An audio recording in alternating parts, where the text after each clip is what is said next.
You've watched pornography again. You're so disappointed. You promise yourself it's the last time, and you decide to install a porn blocker on your devices. Blocker X, triple porn filter, detoxify, adult block, porn block plus, etc., etc. But are porn blockers a useful tool to quit pornography? Do they really work? Hi, my name is Dimitri. I'm a psychotherapist and a recovered addict to sex and pornography. And in this video, we're going to talk about how effective porn blockers are going to be to help you quit pornography successfully, and if you can rely on them to quit for good. So porn blockers are used when going cold turkey, when we decide that from one day to the next, we're going to stop watching pornography. We're going to block the behavior of watching pornography. And so it may sound like a good idea to install a porn blocker on your phone, on your devices to stop the behavior. Now, if you've ever done that yourself, there's a couple of things that you would have noticed. Porn blockers work in various ways. Some of them you will need to input a password. Some of them will delay your access. Some of them will contact a friend or a person, a trusted person, an accountability partner to inform them that you're trying to watch pornography, etc., etc. So if you've ever installed those filters, they may have an effect. But what you've also noticed is that you will always find a workaround to those filters, all right? You will hack the system until you can find a workaround. I know when I was wanting to watch pornography back when I was addicted, there was not really anything that could stand in the way of me watching pornography. And in particular, if I had I didn't use filters per se or blockers per se, but if I didn't have access to an internet connection, for example, then I would go out of my way to find an internet connection anywhere to try and make things work. So whenever we are triggered and we've unconsciously decided that we're going to watch pornography, depending on your level of addiction and attachment, there is very little that's going to stand in the way between you and pornography. All right, so the blockers are an idea, but you'll notice that you will always be smarter than the blockers. You will always find a way to outsmart them. Someone who is addicted, who is trying to get to the object of their addiction, is going to be the most resourceful person in the world. And you're going to be also smart and deploy all your potential to this task of engaging with the addiction. So you are smarter than this. You are smarter than the porn blockers. One of the advantages of porn blockers is that it's going to delay your access to pornography. So it's not going to block access, but it's going to delay your access to pornography.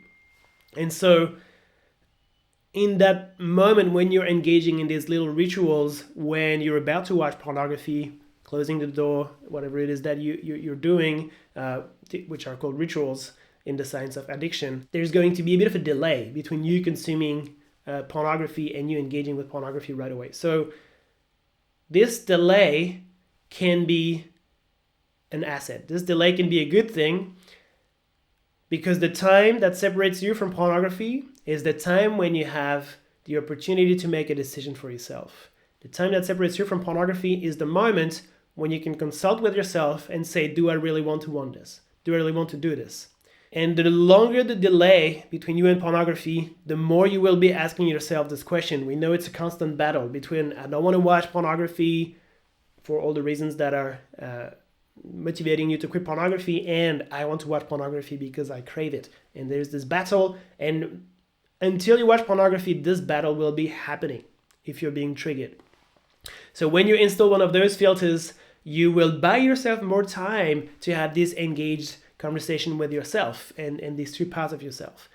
Unfortunately, I'm going to say that these conversations here have been lost many times by the reasonable part of you that wants to do better to the benefit of the craving. So if you find yourself good at having this self-talk and coming out of it, it's great. If not, you're just buying yourself more time into a battle. You're just delaying making the battle longer to a battle that you're going to lose eventually. So as much as this is not necessarily helpful for pornography per se, if your personality is not based on discipline and having the strong will, which makes complete sense by the way, Not too many people will be able to quit pornography solely with discipline. However, the moment that separates your decision is the difference between a reaction and a response. If you decide that you're going to watch pornography and you engage with pornography, that's a reaction. You've got the impulse, you watch pornography, the behavior comes after that. That's a response. If you decide to watch pornography and you consult with yourself and ultimately it ends up one way or another, whatever has happened then is a response. And this is really important for other aspects of your life. When you train yourself to not react and respond, then your life becomes better because you take the time to consult with yourself to make the right decisions. And what can help with that is meditation. What can help with that is mindfulness. What can help with that is contemplation. And what can help with that is reminders that you are the sole authority in your life. Something that I don't like about porn blockers is that it's a method that relies on shame and judgment most of the time. Some of the icons of these apps actually portray the icons of pornographic sites. And so how strong a trigger is that? That every time you want to use your filter to block yourself access to pornography, you are being reminded of the good experience that you can potentially have with pornography. So there's a bit of a lack of consistency across this idea. And finally, the porn blockers are still within that method of going cold turkey, of no FAP, no PMO, of I'm going to stop, hard knuckle my way through quitting pornography. And I don't advocate for this method. So overall, the method, the porn blockers themselves, whether they work or not, are within this method of going cold turkey, which I don't really want to support. Of course, if you haven't tried it before, you can try it and see how you go with it. But if you've been constantly failing at going cold turkey, then it's time to try something new and you can let go of the porn blockers altogether. So in the end, what should you do? The porn blockers are helpful in creating that moment of response versus reaction, and they can buy you a little bit of time between you and pornography, but it is a method that's based on a bit of shame and repression. You're just suppressing access to pornography rather than trying to understand what is happening between you and pornography. And a lot of these filters are, they cannot be a method on their own. They're just supporting the idea of cold turkey, which if it hasn't worked in the past is going to be unsuccessful one more time. So what should you do in this case? I'm going to say if you find a free filter and you want to install it on your devices, why not? It's buying you more time. It's giving you that awareness of your relationship with pornography. It's allowing you to observe yourself, which is really, really important when you want to quit pornography.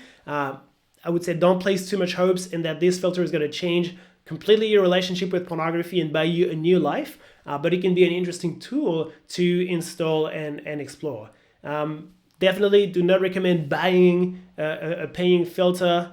It's not worth it depends how much you can afford, but for the little impact that it's going to have in your life, the benefit that you can get from a free filter is going to be most of the benefit, and so you don't need to invest any more than that into this method. I've been talking about why going cold turkey is actually a very difficult method and not a very efficient one. So if you haven't seen that video, you can watch that video right here.